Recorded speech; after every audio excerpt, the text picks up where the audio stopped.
Yo, what up, Space Fam? Goes in here from Anime Uproar, and I'm back at it again to discuss the latest crazy, and I mean crazy, updates in the One Piece story. We got more on Shanks, info about a god figure, a truly epic fight, and more, so make sure to stay tuned for this one. If you do enjoy these One Piece reviews and want to keep them coming, the best thing you could do is channel the Pirate King within and smash that like button until it's as blue as the Grand Line itself. And if you haven't, make this the video you subscribe and hit that notification bell to turn on all notifications, or you will miss out on future One Piece videos, which includes reviews and also a bunch of different topics. And while you wait for the next chapter to drop, feel free to check out my growing One Piece playlist that includes videos on all the Supernova, Warlords, Yonko, and much more. Link to that is in the description. Now, without further ado, let's jump into it, spoilers and all. So this chapter is called Jinbei vs. Who's Who, and that is a hype title in and of itself. Jinbei is a powerhouse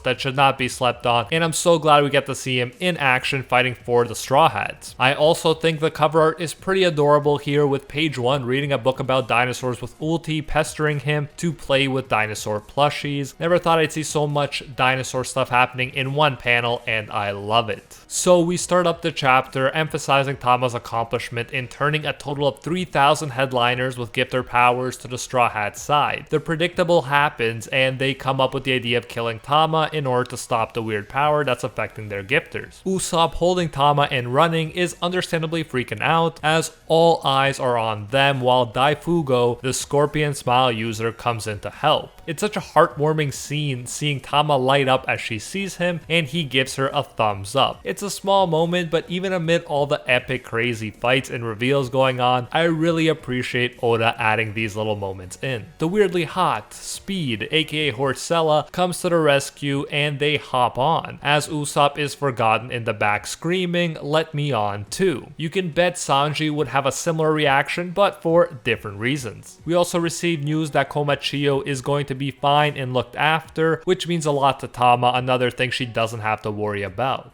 Nami and a now exhausted Usopp draped on Speed's back comment on the insane power of Tama's fruit, which allows her to turn enemies to friends in a moment. I really enjoy how creative you can get with devil fruit powers, and Tama is a prime example of that. Oda has done a great job making it so that they can be used in very creative and strategic ways. And then we have another heartwarming moment, and one of my favorites in the chapter, honestly. Zeus musters up the courage to ask Nami if he can be her servant again, and Nami says no way. I think all of our hearts broke for a second there before they melted as Nami said we can be partners instead and winked. I, much like Zeus, love Nami all the more after hearing this, and this was such a great moment for showcasing her character. And then as a bonus, Zeus is newly motivated and starts yelling out of the way, Nami's partner coming through as he electrifies the opponents in his path. So sweet. I mean, it's not sweet for the people being horribly electrocuted, but it is for us, the people who matter. And then we get even more amazing news. Not only are headliners switching, a lot of their subordinates followed and switched sides too. We're told that this resulted in 2,000 additional traitors for now. We then jump to CP0, who are nice enough to keep score for us. We're told that now the Go board looks completely different, as it's currently 16,000 Beast Pirates versus 9,000 Straw Hat forces. During chapter 1003, we were told that this thing started with pretty much over 30,000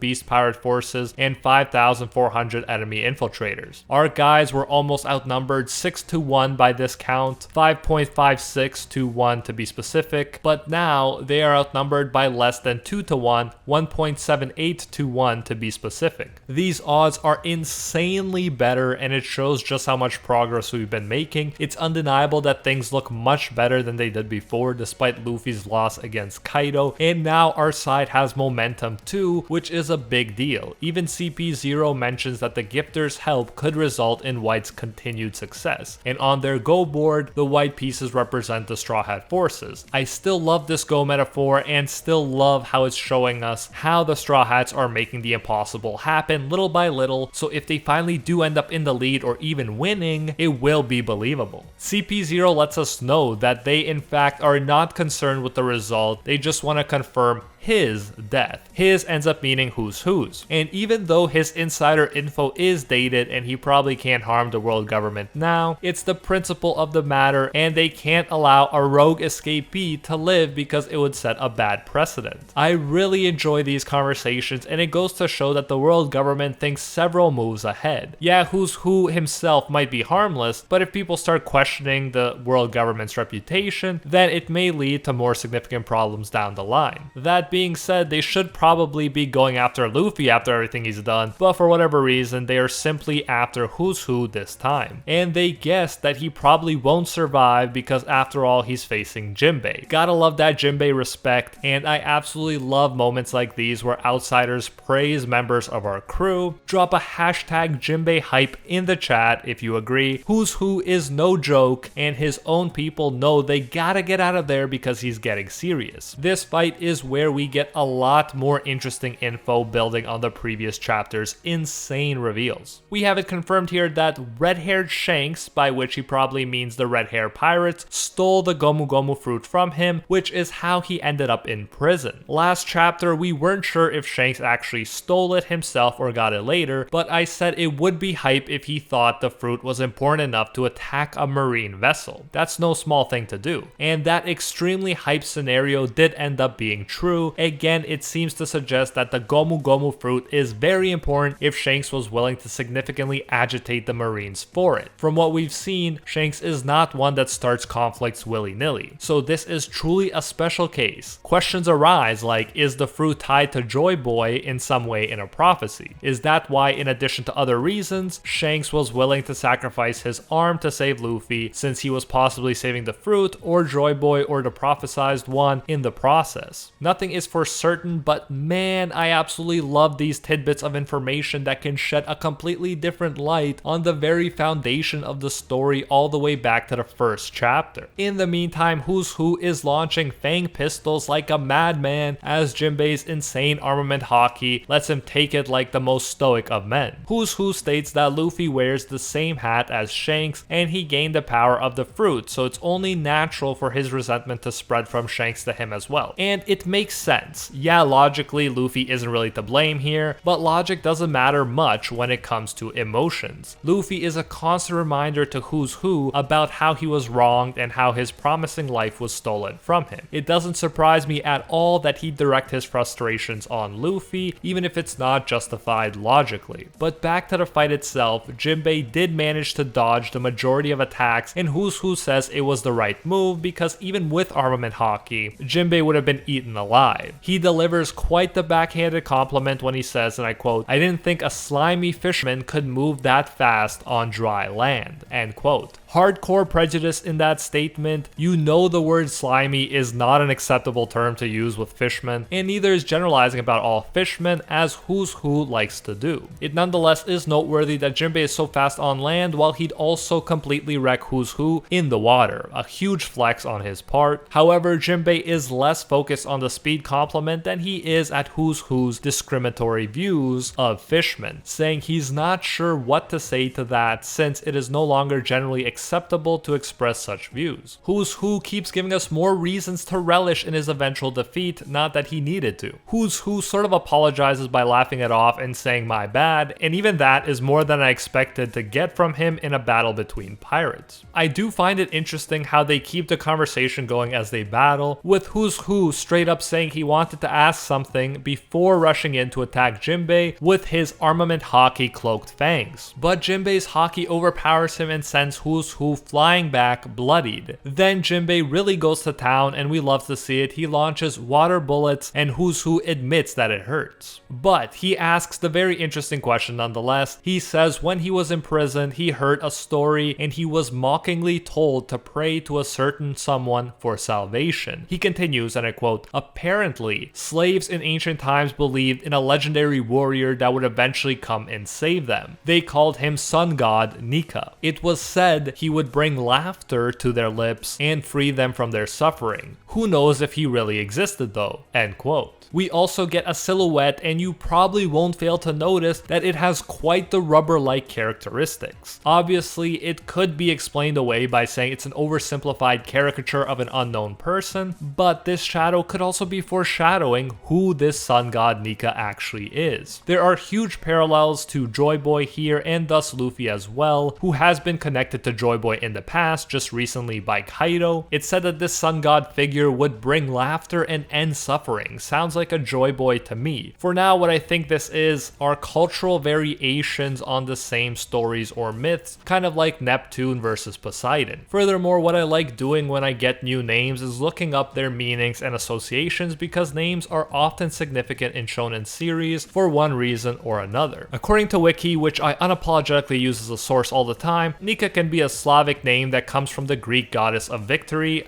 Nike, or we might recognize this as Nike, the popular brand. In Persian, it means very good or pure crystal water. Both sound like Luffy, who in my view is destined for victory and has also often been portrayed as pure in certain senses, like his lack of lust in general, for instance, and in particular his insane lack of lust for the very attractive Boa Hancock. It can also mean good, true, and chosen, all things at this point we could definitely associate with Luffy in one way or another. Luffy has in many ways been set up as the chosen one. In one language it also means little and was used as a nickname for the youngest boy in the family. Another fact that applies to Luffy, who was the little brother of Sabo and Ace. Again, nothing is certain, but I think we're given a lot of reasons here to associate Joy Boy and the Sun God and Luffy together. Luffy already freed a bunch of people, and I have no doubt he will free more before this is all through. His goal has always centered around freedom after all. Let me know your thoughts on all of this in the comments. Is there a chance that Luffy is the Sun God in your view? Anyways, back to the fight and talk, where Who's Who says he clung to that story during his long prison stay because he wanted to be saved. Not something you expect to hear from a tough villain or antagonist. Again, Jinbei is like, bro, stop talking, this has nothing to do with me. But then Who's Who says that Jinbei led the Sun Pirates, a crew made up of former slaves, and even generalizes the history of all fishmen to be a history of slavery. He delivers an onslaught of attacks, and Jinbei seems to use full body armament hockey here. From the outside looking in, it looks to people like Who's Who is winning, like the Flying Six members are way stronger than former warlords. Who's Who keeps talking too relentlessly, mirroring his own physical attacks, saying the guard who told him about the Sun God vanished a few days later without a trace, and he figured since he knew the story, he was in danger too, so he risked his life to try to break out, and he clearly succeeded. And then we get an insanely painful looking scene where Jinbei's hockey is so strong, Who's Who's finger breaks, and honestly that panel looks more painful than 99% of the injuries I've seen in shonen. Jinbei then turns the tide, pun intended, and says he has nothing to say to him as he kicks Who's Who's butt. He prepares to launch an ultimate technique, which are always hype. Who's Who is wondering why he's so mad all of a sudden, and Jinbei tells him that it's because of the broad ignorant statements he was making about his entire people's history, as he launches a gargoyle tile fist that appears to KO Who's Who to his men's horror. Jinbei looks grim indeed in the final panel, and yeah, he pretty much just kicked discrimination's butt right in front of our eyes. This was definitely a fitting fight for Jinbei, and it was necessary to give us more of a taste of his insane power. The CP0 agents were right to assume that with Jinbei here, Who's Who would probably end up dead, and we definitely can't be certain of him actually being dead, but he definitely is an easy target now if the agents want to finish him off. The fight was great in and of itself, and Jinbei is definitely my MVP for this chapter. Let me know who yours is in the comments, although I'm guessing it's probably Jinbei too. However, the most interesting thing was probably the information about the Sun God Nika and what that'll mean moving forward, and its connection to already existing legends, prophecies, and characters in the world of One Piece. Let me know what you think about all of this, since I will definitely be cruising through the comments to read your theories for the Sun God. It's a super hype detail that I can't wait to learn more about. And that is it for this one. What an epic chapter. We had Jinbei greatness, more Shanks, and the oh so intriguing mystery of the Sun God.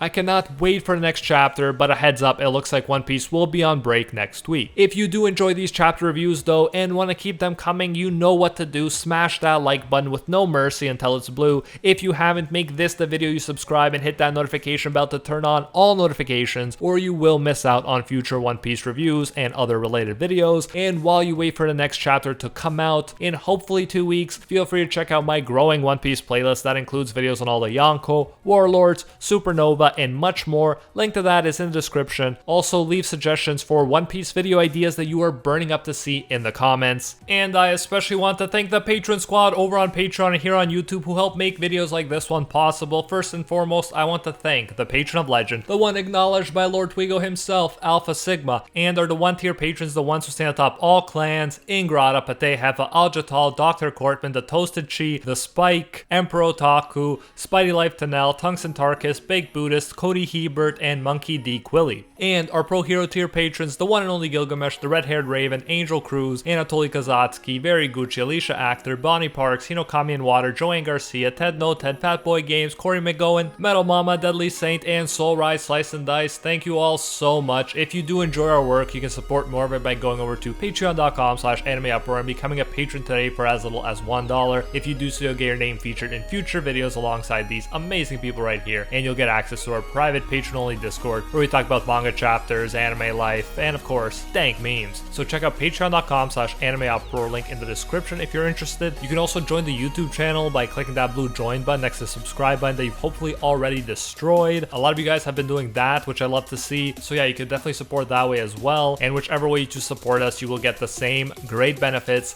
Thanks again, and until next time, see ya, Space Cowboys!